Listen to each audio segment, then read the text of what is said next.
আসসালামু আলাইকুম। Hello everyone, কেমন আছেন সবাই? আলহামদুলিল্লাহ, আমিও ভালো আছি। আজকে আমি একটা নতুন রেসিপি নিয়ে হাজির হলাম। সেটা হলো চুই পিঠা বা চুটকি সেমাই। এই চুটকি সেমাই বাজারে কিনতে পাওয়া যায়। আপনারা যে কোনো মুদি দোকান থেকে কিনতে পারবেন। এই চুটকি সেমাইটা দেখতে অবিকল ধানের মতো। এটা খেতে কিন্তু ভীষণ মজা। এই চুটকি সেমাই কিন্তু হাতেও তৈরি করা যায়।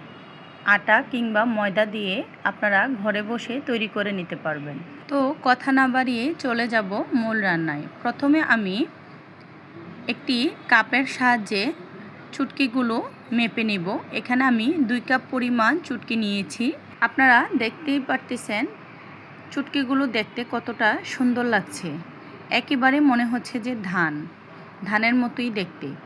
এখন আমি চুলায় একটি হাঁড়ি বসিয়ে দিয়ে এগুলো একটু ভেজে নেব। চুলার আঁচ মিডিয়ামে রেখে আমি এগুলো ভেজে নিচ্ছি। বেশি হাই হিটে ভাজা যাবে না, কারণ পুড়ে যেতে পারে। আমি হালকা ভেজে নিলাম। তারপর চুলায় একটি হাঁড়ি বসিয়ে দিয়ে দেব 1 চামচ পরিমাণ ঘি। ঘিটা গরম হয়ে আসলে আমি চুটকিগুলো আগে থেকে ধুয়ে পানি ঝরিয়ে নিয়েছি। এখন এগুলোকে একটু ঘিয়ের মাধ্যমে ভেজে নেব। এখন অনবরত নেড়ে চেড়ে হালকা করে ভেজে নেব। এই তো চুটকিগুলো ভাজা হয়ে গেছে। এখন আমি দিয়ে দেব আগে থেকে জাল করা গরুর দুধ। এখানে আমি 1 লিটার গরুর দুধ দিয়েছি। চাইলে আপনারা আরও বেশি দিতে পারেন। দুধ দেওয়ার পর ভালোভাবে নেড়ে চেড়ে নেব। তারপর দিয়ে দিব সামান্য পরিমাণ লবণ দেওয়ার পর এখন আমি দিয়ে দিব 2টি দারচিনি, 3-4টি এলাচ।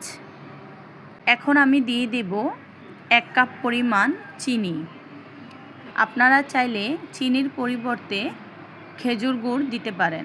এই পর্যায়ে এসে আমি আবার ভালোভাবে নেড়ে চেড়ে দেব, যাতে করে দলা পেকে না যায়। এটা স্বাদকে আরও বাড়ানোর জন্য এখানে আমি দিয়ে দেব 3-4 চামচ পরিমাণ ডানোর গুঁড়া দুধ। এখন ভালোভাবে আমি নেড়ে চেড়ে দুধটাকে মিশিয়ে নেব।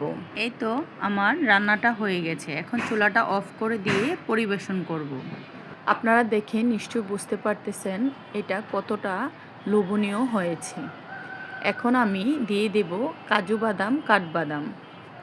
আশা করছি আপনাদের কাছে রান্নাটা ভালো লেগেছে। তো এভাবে ট্রাই করে দেখবেন আর আমাকে কমেন্ট করে জানাবেন। এই চুটকি সেমাই খেতে ভীষণ ভালো লাগে। আপনারা রান্না করে দেখবেন এবং দেখবেন ফ্যামিলির সবাই খুব পছন্দ করবে। তো ভালো থাকবেন, সুস্থ থাকবেন। আল্লাহ হাফেজ।